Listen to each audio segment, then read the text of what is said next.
नमस्कार दोस्तों, आज की कहानी है कड़े नियम कायदे बहू के लिए।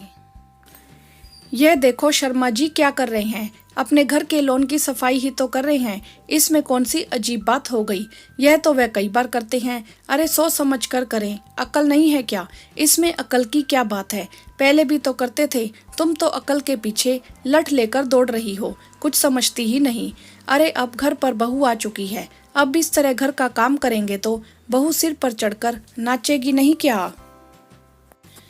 आप भी क्या फालतू की बात कर रहे हो? फालतू की बात नहीं कर रहा हूँ, पर समझाए कौन इन लोगों को?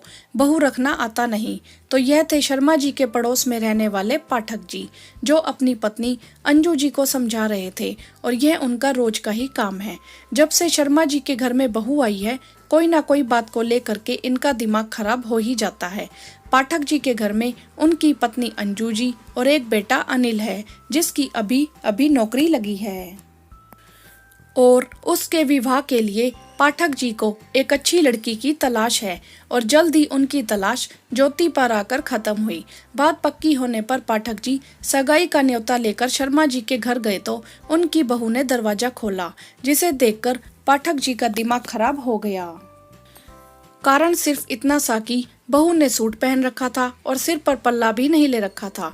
वहां से तो जैसे तैसे न्योता देकर घर आ गए, और घर आकर फिर शुरू हो गए। इन लोगों को तो बहू रखना भी नहीं आता।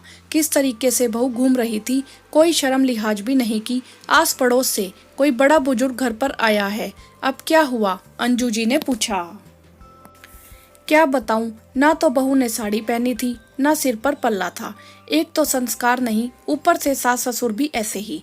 अरे फिर शुरू हो गए शर्मा जी के घर की पुराण लेकर। बहुत काम है, छोड़ो इन सबको। यह कहकर अंजू जी अपने काम में लग गई, और साथ ही सोचने लगी कि जब खुद की बहू आएगी तब क्या होगा। यहाँ तो ससुर ही सास बन बैठा है। खैर, सगाई का काम अच्छे से हो गया। अब अंजू जी शादी की तैयारियों में लग गई, क्योंकि शादी में सिर्फ 1 महीने का समय शेष रह गया था। लेकिन अभी भी पाठक जी का वही आलाप। अंजू जी ने कई बार समझाने की कोशिश की, पर हालात वही। अनिल ने कहा, मम्मी छोड़ो, आप ध्यान मत दो, अपने आप चुप हो जाएंगे। कल को घर में जो बहू आएगी उसके साथ भी ऐसा करेंगे तो अच्छा थोड़ी ना लगेगा। उसे भी तो थोड़ी आजादी चाहिए, अंजू जी ने कहा।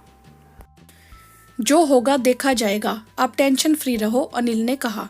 नियत तिथि पर अनिल और ज्योति का विवाह हो गया, और ज्योति बहू बनकर घर में आ गई। 2-3 दिन तो रस्म रिवाजों में निकल गए, लेकिन यह क्या, अंजू जी तो कुछ कहती नहीं, और पाठक जी नए नए नियम लेकर आते हैं। सिर पर पल्ला रखा करो, सूर्योदय से पहले ही घर की साफ सफाई हो जानी चाहिए, ब्रह्म मुहूर्त में उठना चाहिए।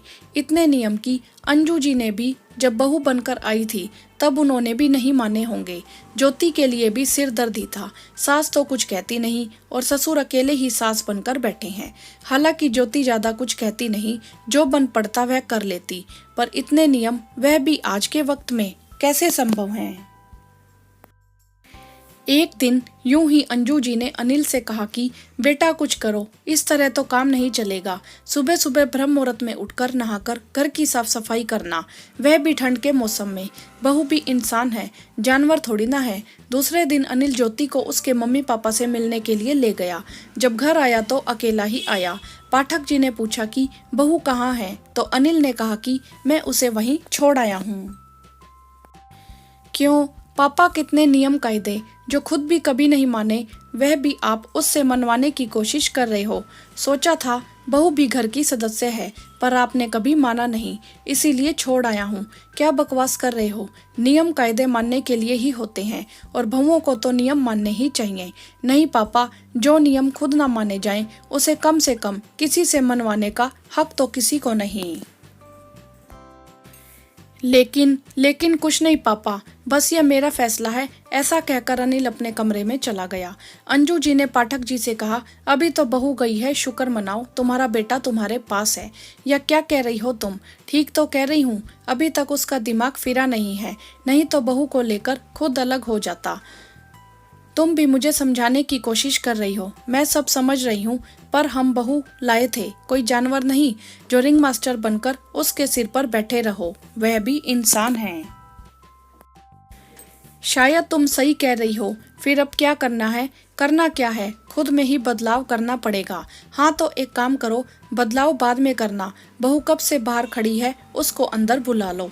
अच्छा तो तुम दोनों माँ बेटे मिलकर मेरे साथ नाटक कर रहे थे। सॉरी पापा, करना पड़ा, आखिर परिवार है, समझाना भी जरूरी है, कहकर अनिल हंसने लगा। पाठक जी ने बाहर से अपनी बहू को बुला लिया और उसके बाद भी नियम कायदे रहे थे, लेकिन सख्त नहीं थे।